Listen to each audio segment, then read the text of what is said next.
السلام علیکم ورحمۃ اللہ وبرکاتہ۔ بسم اللہ الرحمن الرحیم۔ سامعین، رمضان المبارک چونکہ چل رہا ہے اور بڑا ہی عظمتوں اور برکتوں والا مہینہ ہے، میں نے چاہا کہ روزہ کے متعلق کچھ عرض کروں۔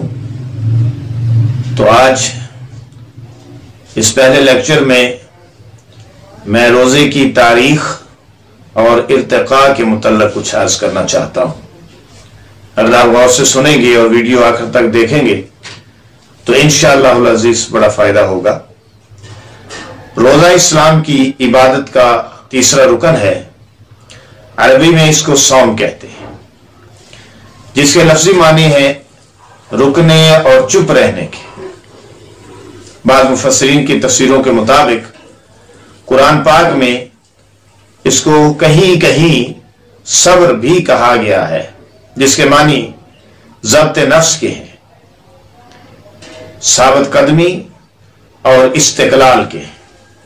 ان معنوں سے ظاہر ہوتا ہے کہ اسلام کی زبان میں روزے کا کیا مفہوم ہے۔ وہ در حقیقت نفسانی خواہشات، ہوا و حرص و ہوس اور بہمی خواہشات سے اپنے آپ کو روکنے اور حرص و ہوا کے ڈگمگا دینے والے موقعوں میں اپنے آپ کو ثابت قدم رکھنے کا نام روزہ ہے۔